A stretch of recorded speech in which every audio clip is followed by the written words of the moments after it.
च्या पार्श्वभूमीवर येवला शहरातील प्रशासकीय संकुल परिसर तिरंग्याच्या रंगांनी उजळून निघालाय। पंचायत समिती कार्यालयावर तसंच नगर परिषदेवर देखील आकर्षक अशी तिरंग्याची विद्युत रोषणाई करण्यात आली असून स्वातंत्र्य दिनाचा उत्साह आणि देशभक्तीची भावना या विद्युत रोषणाईतून अधोरेखित झाली आहे। ही रोषणाई सध्या नागरिकांचं लक्ष वेधून घेते आहे आणि याच विद्युत रोषणाईचा आढावा घेतलाय आमचे प्रतिनिधी नरेंद्र बटाव यांनी। पाहूयात।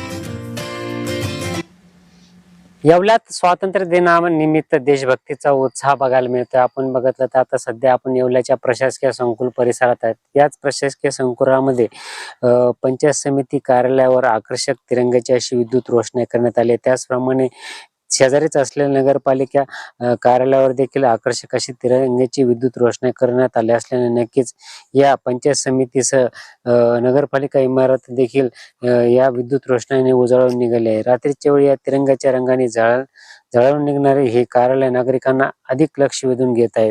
नरेंद्र बटाव, जे महाराष्ट्र न्यूज, येवला, नाशिक। तर नगर परिषदेच्या इमारतीवर तिरंग्याची रोषणाई करण्यात आलेली आहे आणि अनेक नागरिक आता ही रोषणाई पाहण्यासाठी इथे येत आहेत। पंचायत समिती कार्यालयाला देखील आकर्षक विद्युत रोषणाई करण्यात आलेली आहे। तिरंग्याच्या रंगात या इमारती आता न्हाऊन निघाल्याचं चित्र सध्या पाहायला मिळत आहे।